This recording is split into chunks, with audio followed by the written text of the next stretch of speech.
No dia 28 de março de 2025, um terremoto de escala 7.7 atingiu Myanmar, um pequeno país localizado no Sudeste Asiático, causando diversos estragos na infraestrutura e edificações da região. Nesse vídeo vamos ver as principais e mais importantes imagens e vídeos registrados sobre o terremoto e entender como a tecnologia aplicada nessas construções evitaram ou poderiam ter evitado, ou pelo menos reduzido muitos danos nessas estruturas. Então, se você gostou do tema, deixa o like e se inscreve no canal se ainda não for inscrito. Eu sou o engenheiro Felipe Rodrigues e você está no canal da Engenharia.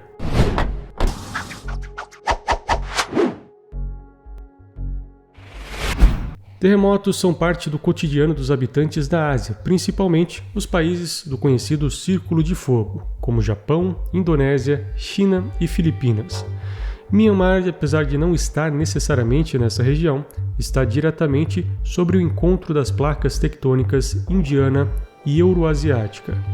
Os estragos causados pelo terremoto foram substanciais, com diversas estradas completamente destruídas, redes de infraestrutura como energia elétrica e água foram quase que completamente interrompidas em todo o país. E é claro, diversos edifícios foram danificados e muitos outros colapsaram completamente, como esse edifício que ainda estava em construção quando o terremoto iniciou. As obras já estavam em pleno vapor, o prédio que já tinha passado dos 30 andares, executado com concreto armado, é possível ver a intensidade dos tremores pelo movimento da grua.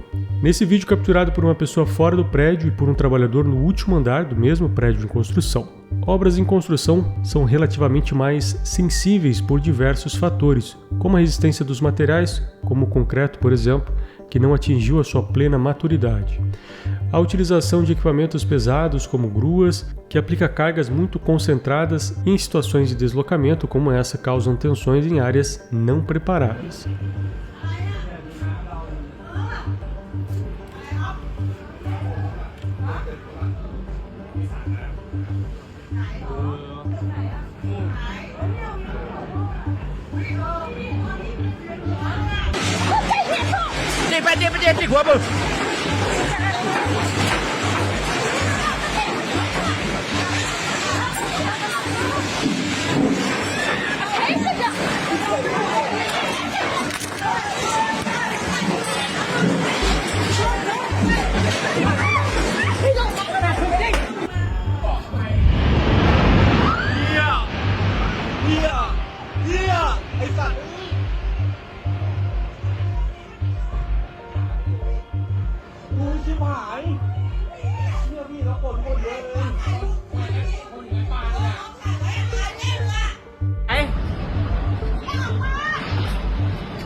Esse edifício em questão também tinha uma particularidade no seu pavimento térreo, que era um pé direito bem alto, com poucos pilares sem travamento, e com os tremores os primeiros elementos a se romper são os mais esbeltos, e nesse vídeo conseguimos ver claramente o rompimento desses pilares.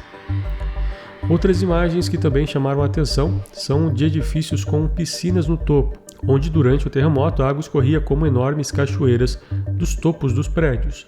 Um fator muito interessante sobre isso é que essas piscinas, muito provavelmente, foram as principais responsáveis por salvar a vida dos ocupantes desses edifícios. Ao contrário do que se pensa, em casos como esses, as piscinas nos topos dos prédios ajudam na estabilidade do edifício, trabalhando como um amortecedor de massa sintonizada, reduzindo a oscilação lateral do edifício. Isso acontece porque a água tem um pequeno atraso no movimento em relação ao edifício. Assim, quando o edifício vai para um lado, a água ainda está em um sentido oposto. Isso faz com que os movimentos tendam a se anular, reduzindo significativamente a oscilação do edifício. Esse tipo de solução é aplicada em diversos edifícios altos, alguns em formato de pêndulo, como o Taipei 101, ou até mesmo tanques de água, como o Shanghai Tower, na China. Não sei se no caso de Myanmar as piscinas tinham também esse propósito, mas a questão é que a existência delas pode ter salvo não somente todos os ocupantes, como muito provavelmente o edifício. que apesar dos danos, possivelmente poderá ser recuperado. Nenhum dos edifícios com piscinas no topo colapsou, ao contrário de muitos outros, que mesmo menores colapsaram completamente. A tecnologia antissismo é extremamente importante nessas regiões tectonicamente ativas. Graças à engenharia, acontecimentos como esses são muito menos fatais do que antes, como por exemplo o terremoto de Tangshan, na China, em 1976, que matou 242 mil pessoas e teve uma intensidade quase idêntica ao de Myanmar, 7,6 pontos na escala Richter, sendo até hoje o mais fatal de todos já registrado. O terremoto de Myanmar vitimou mais de 2.700 pessoas, mas esses números ainda podem aumentar, já que ainda existem pessoas presas nos escombros. Além disso, o país está passando por um conflito político interno que prejudica ainda mais as buscas por sobreviventes. Desastres como esses são sempre muito tristes, mas fico feliz que a engenharia seja responsável por tornar essas estruturas cada vez mais seguras. Inclusive, nós já fizemos alguns vídeos sobre o assunto, como o terremoto que pode destruir a Califórnia nos próximos anos e como seria se um terremoto acontecesse aqui no Brasil. Dá uma olhada que eu garanto que você vai gostar. O vídeo de hoje é isso. Se você gostou, deixa o like, se inscreve no canal se ainda não for inscrito. Agradeço a sua audiência até aqui e te vejo no próximo vídeo. Valeu e até lá!